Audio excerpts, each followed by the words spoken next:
بسم الله الرحمن الرحيم. والنجم إذا هوى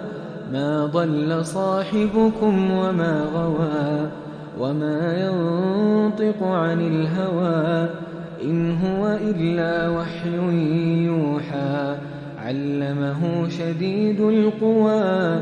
ذو مرة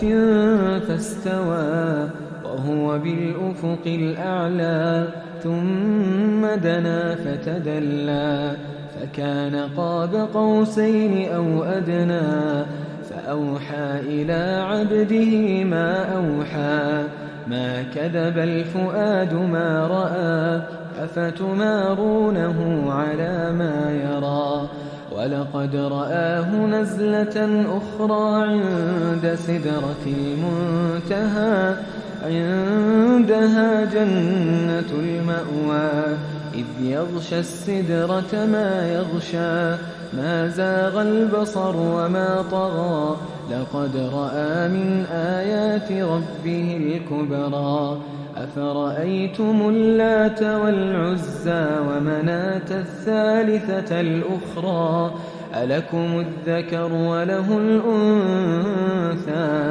تلك إذا قسمة ضيزى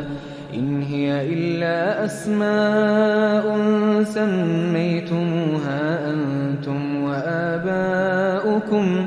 ما أنزل الله بها من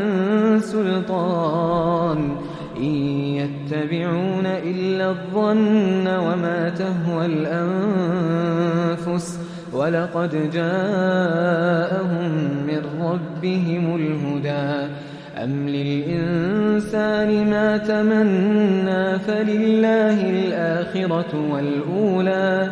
وكم من ملك في السماوات لا تغني شفاعتهم شيئا إلا من بعد أن يأذن الله لمن يشاء ويرضى إن الذين لا يؤمنون بالآخرة ليسمون الملائكة تسمية الأنثى وما لهم به من علم إن يتبعون إلا الظن وإن الظن لا يغني من الحق شيئا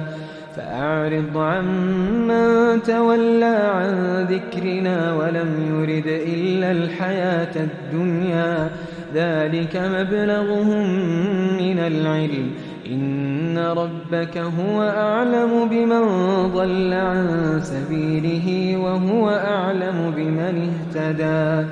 ولله ما في السماوات وما في الأرض ليجزي الذين أساءوا بما عملوا ويجزي الذين أحسنوا بالحسنى الذين يجتنبون كبائر الإثم والفواحش إلا اللمم إن ربك واسع المغفرة هو أعلم بكم إذ أنشأكم من الأرض وإذ أنتم أجنة في بطون أمهاتكم فلا تزكوا أنفسكم هو أعلم بمن اتقى أفرأيت الذي تولى وأعطى قليلا وأكدى أعنده علم الغيب فهو يرى أم لم ينبأ بما في صحف موسى وإبراهيم الذي وفى ألا تزر وازرة وزر أخرى وأن ليس للإنسان إلا ما سعى وأن سعيه سوف يرى ثم يجزاه الجزاء الأوفى وأن إلى ربك المنتهى وأنه هو أضحك وأبكى وأنه هو أمات وأحيا وأنه خلق الزوجين الذكر والأنثى من نطفة إذا تمنى وأن عليه النشأة الأخرى وأنه هو أغنى وأقنى وأنه هو رب الشعرى وأنه أهلك عادا الأولى وثمود فما أبقى وقوم نوح من قبل إنهم كانوا هم أظلم وأطغى والمؤتفكة أهوى فغشاها ما غشى فبأي آلاء ربك تتمارى هذا نذير من النذر الأولى أزفت الآزفة ليس لها من دون الله كاشفة أفمن هذا الحديث تعجبون وتضحكون ولا تبكون وأنتم سامدون